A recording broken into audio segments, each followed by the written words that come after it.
Hey, Magic fans, welcome back. Capnclyde's MTG here with more spoilers from Modern Horizons 2. So, before we get started, this is your captain speaking. Put those tray tables and your seat backs in the full upright locked positions as we go on the next verge of Modern Horizons greatness and a few busts, to be honest, from what I've seen as I thumb through the picture cuts. But with that said, remember, hit the like and subscribe button, hit the notification bell, feed that algorithm, give me a few comments down below, and let's talk about Modern Horizons 2. So, we'll get started with some commons and uncommons. The first thing we have is Kitchen Imp. It's a black and 3 colorless common as a 2/2. It has flying and haste and madness of 1 black. So if you guys don't remember madness, that's when if you discard the card, it goes into exile, gives you a chance to pay a black to cast it instead of its normal casting cost. So nothing too great, but maybe something good in draft. Moving forward, the next thing we have is our first foreign card. We have the Steel Camel. So for 3 mana, we have an artifact creature Camel. The Steel Camel enters the battlefield with 2+1/+1 counters on it, and it's 2/2, so it makes it a 4/4. Now, the Camel doesn't untap during your untap step as long as it has a +1/+1 counter on it. At the beginning of your upkeep, you may remove a +1 counter from the Steel Camel to a target creature. So that's pretty cool. Um, I mean, you get swing with it for 4 once, then you gotta wait 2 turns to get counters off of it. So you can untap it, make your other creatures bigger. I don't think this is gonna be a thing, but may have something really cool going on in draft with it. So, moving right along, we have the Young Necromancer. So, a black and 4 colorless for a human warlock. When it comes to battlefield, you may exile 2 cards from your graveyard. When you do, return target creature card from your graveyard to the battlefield. So, basically, this is your basic animation card that's actual creature, so it makes it a little harder to counter in some instances. That's a 2/3, but you do have to have 3 cards in your graveyard to make this work. So it says you have to exile 2 and then return target creature card from your graveyard. So lots of drawbacks to get you the extra 2/3 body. It's an okay uncommon, probably really good in draft, but that's as far as this is probably going to go. Moving right along, we will go next to the Extruder. Notice here we have a new Juggernaut, guys. Fantastic. Love Juggernauts. He costs 4 just like the last Juggernaut, but it's only a 4/3. And it has Echo 4, which means you pay 4 the first time, you have to pay 4 for it again. But if you sacrifice an artifact, you can put a +1/+1 counter on target creature. So, you can make it bigger if you're playing an artifact deck. Once again, this is definitely going to be a draft card. I don't see this being a thing in Modern, especially at a high casting cost with it having Echo. Just don't see it happening. So, moving right along. Got a lot of cards to talk about, guys. Next, we have the Arkbound Shivakari, which is a cat soldier, red, white, and 1 for a 0/0. It's uncommon. It has first strike. When it enters the battlefield, pay a +1/+1 counter on it for each other artifact creature you control.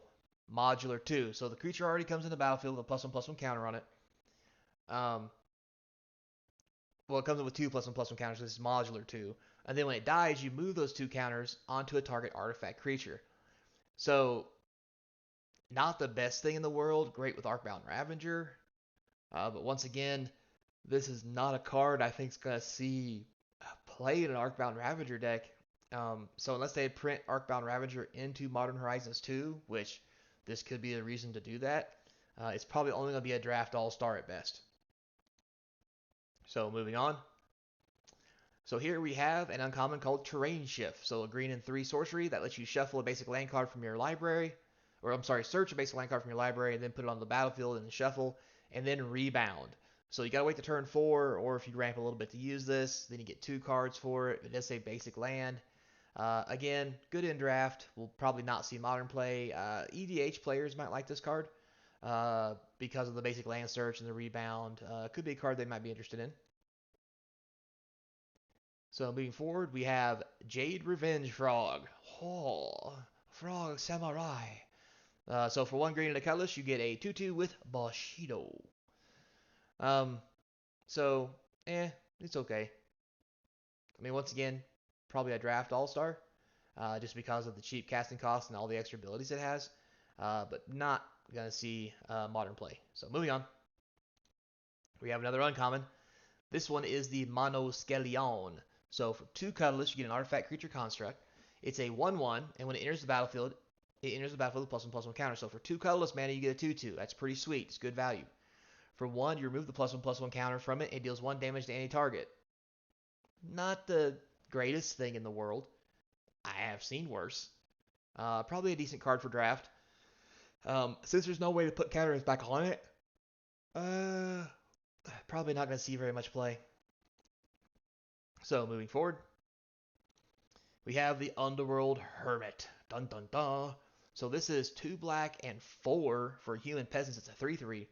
When it enters the battlefield, you create a number of 1/1 green squirrel creature tokens equal to your devotion to black.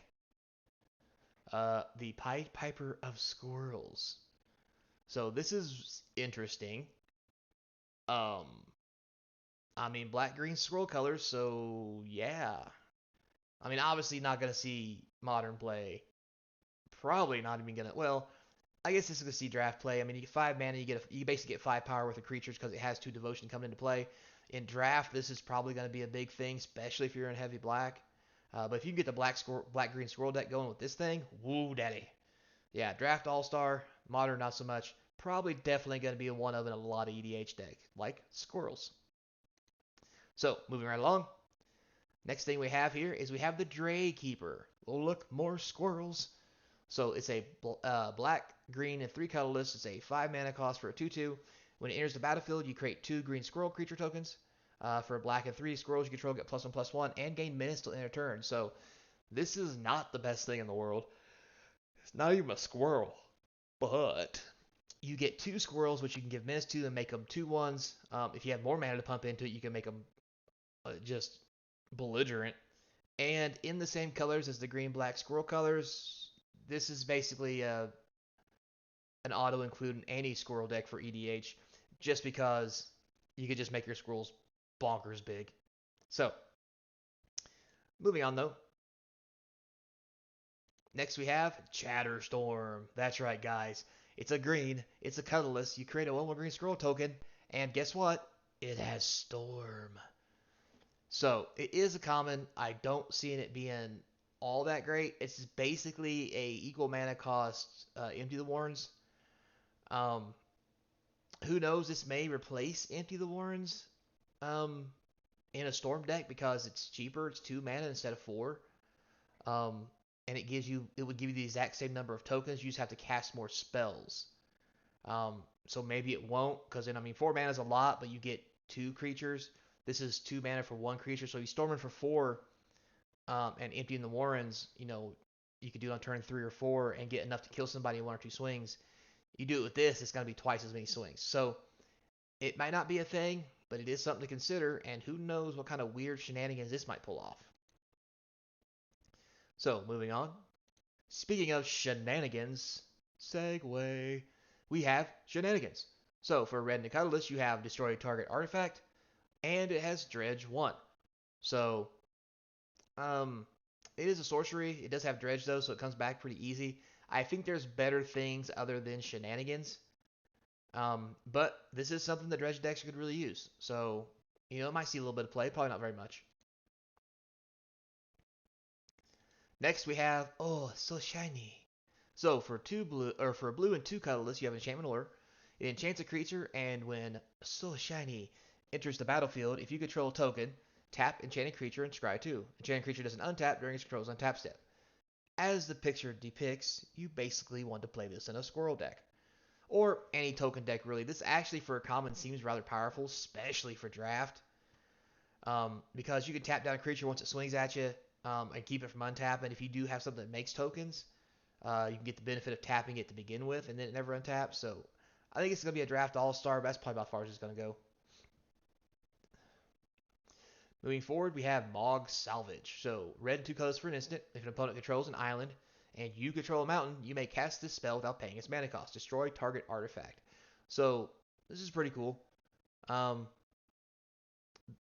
3 mana, the free cast ability of island versus mountain is probably not good enough to play other spells, like Prismari Command, Culligan's Command. It's just not worth it. There's just the other spells for the same amount of mana paying the mana gives you so much options that it just really outweighs this. So it may be something you have to use in draft in case artifacts become a real big thing, but this ain't doing anything else probably. Next here we have the Tribute Mage. So blue and 2 colorless for a 2/2. When it enters the battlefield, you search your library for an artifact card with mana value 2. Reveal it, put it into your hand. So 3 mana, 2/2, draft card. Moving right along. Now we're into mythics. We have Subtrue. Anyway, 2 blue and 4, or I'm sorry, 2 blue and 2 for a total of 4 for a 3/3 flash flyer. So having flash and flying is great. Lets you ambush things. It's an elemental incarnation. When it enters the battlefield, you choose up to one target creature spell or planeswalker spell. Its owner puts it on the top or bottom of their library. So you can evoke it for a blue card. This I think is really good just because of the ability to bounce a permanent. Plus it's a 3/3 flash flying, so you can let them belay the planeswalker or whatever it is they're doing at the end of their turn, flash this in, bounce something, and then punch them in the face. I think this is a really good card. Now, will it see modern play? Probably not. Unless the Evoke deck becomes a big thing with living in. But all in all, as far as draft goes, this is an all-star. All the way. So, moving right along. Next here we have the Chance Encounter, which is a 2 red, 2 colorless enchantment that whenever you win a coin flip, you put a luck counter on it. And at the beginning of your upkeep, if the encounter has 10 or more luck counters on it, you win the game. So with all the coin flipping and crack and the thumb and the finger and the nails and all those decks that developed after all that stuff came out, I think this is going to be a solid $2 to $5 card for those EDH decks for fun. However, in any other game, this is not going to happen in Modern.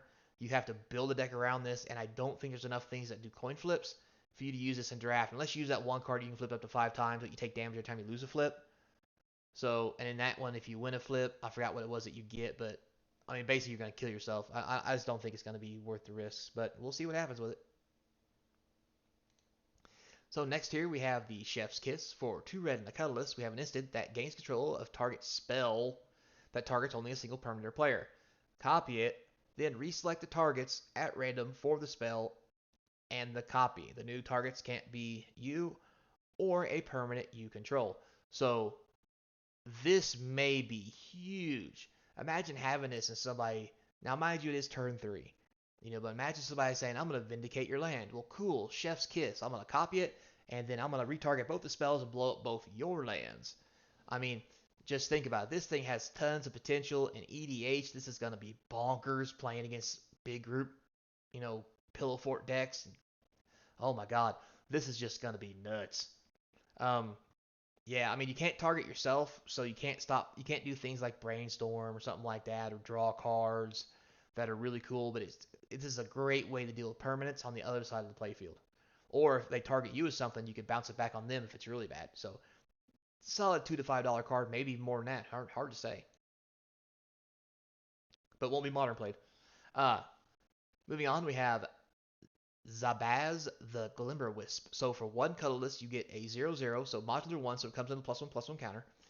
If a modular trigger ability would put 1 or more +1/+1 counters on a creature you control, that many +1 counters, you get that many +1 +1/+1 counter are put on it instead. So, also for red, destroy target artifact you control. Interesting. And then the Glimmer Wisp gains flying till end of turn for a white. So this is very interesting. I wonder if the modular.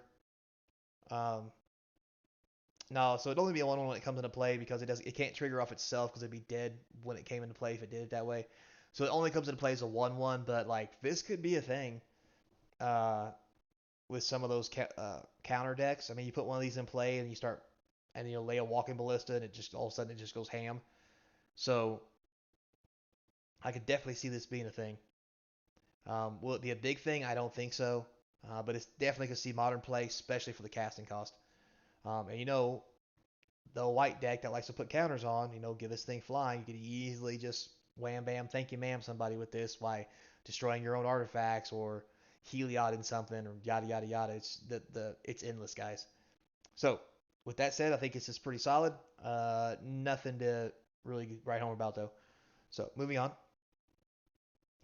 We have the quingama bears, if you remember this again. So, 2 mana for a 2/2 bear. You know, whenever another bear in his battlefield, put 2 counters on target bear. Target bear you control fights target creature you don't control. This is a reprint from the previous set of Modern Horizons, which makes me sad because the first one wasn't good either. Now it's here in this set, which costs more, twice as more. Makes me angry. Don't like it. Moving on. Trash card. So, here we have one that I did not remember to look up. So, but I can tell you what it does. So, this here card does have Storm. It is a legend. When it comes into play, it makes copies of itself. And that's what the Storm does. So basically, if you played, let's say you played 2 spells before this one, and then you cast this, you get a 2/2 and then 2 copies of this card, which are not legendary, but are the exact copy of the card minus the legendary ability. So you have 3 of these that are 2/2s. Now, the benefit to doing that is this +1/+1 here is this card gets +1/+1 for each other ooze in play. Now, that goes for everything. Scavenging ooze, primordial ooze, anything with ooze in the title here gives this card a +1/+1. So if you do something weird and storm off with this thing and you make 2 of them, for example, you're actually making 2 3/3s, not 2 2/2s. Does that make sense? And the more you can get out there, the better. Now, it's a rare. It costs 5 mana. Storm's a lot to ask for. I don't see this being a thing. Um, it's just too much mana. Like, I mean, I'd rather just grape shot somebody in modern.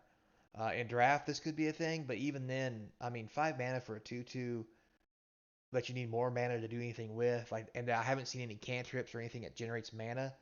So I think this is gonna be a bust card. I think this one's going straight to the bulk bin. I kind of hope I'm wrong. I think it's kind of neat, but I think that's where it's going. EDH players might like it. So next here we have the Priest of Fell Rites. So for a black and a white, you get a 2/2. Pretty good rate. It's a rare, and it says tap, pay 3 life. You sacrifice the Priest. You return target creature card from your graveyard to the battlefield. Only do this as a sorcery. It's not too bad. So on turn 3, you can animate dead something. So you could get if you find a way to discard your Miracle or whatever, you could, with the trigger on the stack, to shuffle, pay 3 life, zip it out of the graveyard, and slap it in play. It also has Unearth, so for 5 mana, you can Unearth it, put it on the field. At the end of the turn, it's going to kill itself, so what you want to do is only do this for 5 mana when you wanted to get something out of the graveyard. I see a lot of potential for this for graveyard shenanigans, just because of the Unearth ability. Because you can put it back in the graveyard so it doesn't exile itself, do the Unearth. Well, it says if it leaves play, it gets exiled too, so there is that. But you could put it in the graveyard from anywhere else, and it would be fine. So I can see potential for this. Maybe this makes a sneak and show stylish deck possible. But I think it's gonna take a lot of work, and I'm gonna have to see for myself. Otherwise, probably just an EDH All Star. Probably pretty good in draft. So moving on, we have the Pat's Binding. We'll just call it that. So for 2 black and 3, we have a sorcery for 5 mana that each player chooses a creature type. Each player returns all creature cards of a chosen type from this way from their graveyard to the battlefield. Now this could be really great in the right deck. It could also be really good for your opponent. For 5 mana, I don't see this being a thing, especially in modern EDH All-Star. I mean, what sliver deck doesn't want to do this? So, $2 to $5, I would guess. Nothing spectacular, but when the packs are $10 a piece, there better be $2 to $5 rares in every pack. Just a half break even. So, moving on. Next one here we have another foreign card. It's called Vernon Command. This one's only a green and 1 colorless for an instant, and you get to choose 2. Target player creates 2 tapped 1/1 green squirrel tokens, which is sweet because this is an instant. You can't do it in their turn to get those squirrels. Counter target loyalty ability of a planeswalker. That could be huge, like someone ultimating.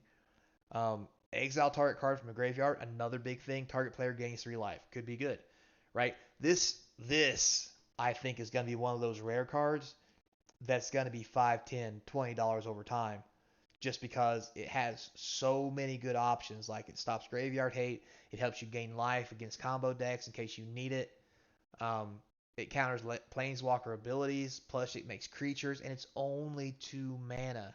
I mean, for a green and a colorless, 2/1/1s is close to good. Um, but the ability to shut off planeswalker ability and exile cards from graveyards may be what pushes this card over the top to be a $10 rare. Kind of weird to say green though. But moving on. Next here we have old Garth One Eye. It's the human wizard 5 color, but he is a mythic and he's 5/5.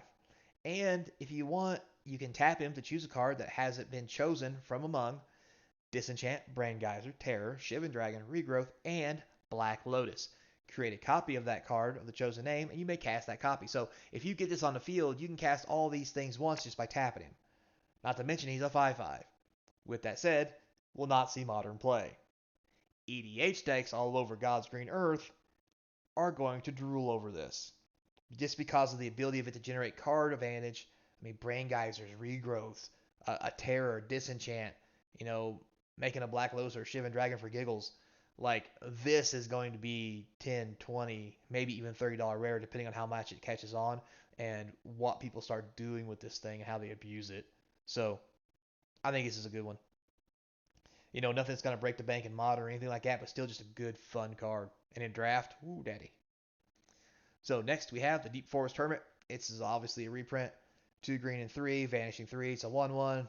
Enters the battlefield, you make 4 squirrels. So basically 5 mana for 5 power. But while it's in play, your squirrels get +1/+1. So yeah, big nasty. Because those squirrels are all 4/2/2s. So this can be real ugly real quick. Again, in modern, not going to be a thing. 5 mana, way too much. But those EDH squirrel decks out there, oh, daddy, come to papa. Not to mention in draft, this thing is a powerhouse. So, moving on. Now we have the card I've been waiting to talk about. We have Grist the Hunger Tide. A green, a black, and a colorless for a 3 loyalty planeswalker. It's a mythic, and as long as Grist the Hunger Tide isn't on the battlefield, it's the insect creature in addition to its other types. And you may think to yourself, that's a weird static ability. Why is that, Captain? Well, if you look at the +1 here, it says create a 1/1 black green token, insect, and in the middle card. If the insect card was milled this way, you put another loyalty counter on him, and you repeat the +1 again. So if you're playing an insect token deck, you know, with 4 grists in it, and I don't know how many insects there are, but if this becomes a thing and insect becomes the archetype, like could you imagine laying this on turn 3 +1 on him and him being on like, I don't know if you're lucky, 5, 8, 10 loyalty if you mill right, and then the very next turn you can minus it, and because you've now put, well, let's say you get 5, right? So it goes to, this takes it to 4. Let's say you get 4. This takes it to 4. You get another 4, makes it 8. Your very next turn, if they don't deal with it, you can -5. And because you've already put 4 creatures in your graveyard, not counting what else your opponent has killed, you can -5 and have your opponent lose that much life equal the number of cards in your graveyard. That's nuts. Plus, you can sacrifice your token creatures, in your token deck, again, black, green, squirrels. If you do, you destroy target creature or planeswalker. That is bonkers good. Like, this is just a powerhouse, guys. And it's not even have to be in squirrel decks. It's black, green, it's Tarmogoyf, all the good black spells. Like, this is going to be something that fights Liliana for that 3-drop spot in some decks. And if those decks have insects, this is going to be a powerhouse. So look out for that, guys. Again, it's going to even be great in EDH. Every EDH deck that plays black and green is going to want this thing. Modern's probably going to adopt it because it's a real good planeswalker. Yeah. I don't know what else to say about it other than this is going to be your $30, $40, $50 planeswalker. And if you get this as a foil, sweet mother of God. So, moving on, we're almost finished. Hit one more card here. We have Karth the Lion. Again, black, green, and 2. We get a lot of black, green cards, guys. It's just going to make a heck of a deck. This is only a human warrior, though, and it's a 3/5, so it's hard to kill. It's 4 mana, so it probably won't see modern play, but who knows? And the reason I say that is because the ability on Karth is when he enters the battlefield or a planeswalker you control dies, You look at the top 7 cards of your library, reveal a Planeswalker card from among them, put it into your hand. That is nuts. And put the rest on the bottom of your library in random order. So you don't even lose a card. You just get to look at the top 7 and just pick one. And in Planeswalker decks, this could be huge because you could minus something and kill your Planeswalker to ultimate it, and then this guy triggers, you'll get another one. Like, no mana, no cost, shabang. And then here, for 4 mana, it says Planeswalker abilities. You activate, cost an additional +1 to activate, which means anything that's a +1 or a +2, now a +2 or +3, which can be out of control. And minus ability on Planeswalkers are now 0, which means you can use them over and over. And I didn't get a chance to go look at some of them, but there's Planeswalkers out there that just have negatives. There's no positive to them. Maybe even some of them have zeros. But if they have a -1 for a really good effect, but you only get that effect, 2 or 3 times because loyalty's so low, you lay this and lay that Planeswalker, and every turn you're just abusing that -1. Just, this card is my spotlight of the day. Grist was really close, and I think it's going to see a lot more play, but the abusability of this card in draft is okay because it's a 3/5 for 4, so it's going to be a good one. Rate-wise, if you get a Planeswalker, you'll just win. In EDH, with all the different Planeswalkers you could have, this is just nuts. And it may even see modern play because of the semi-low casting cost with a big body that helps you abuse those Planeswalkers. Like, this may be the card that Jen is looking for as this extra 1 or 2 of creature, just because of how just amazing it could be. So, with that said, guys, that's going to be the last card of the spoilers for today. I want to thank you for everything that you did. As I mentioned before, like, subscribe, hit the notification bell, tell your friends and family, hit the comments down below, tell me what you think. Do you agree? Do you disagree with what I said? What's your thoughts on the cards that we've seen today? Let's feed that little algorithm for YouTube and myself to help the channel get noticed. And moving on, guys, remember, we're only a few days away from in-store play. Wah! So, get out there, make plans, start playing. Time for Modern Horizons 2 pre-release. What better way to start off in-store play again? Yes, yes, yes. And remember, guys, this is your captain speaking. Until next time, remember to stay kind. And I'll see you in the stores.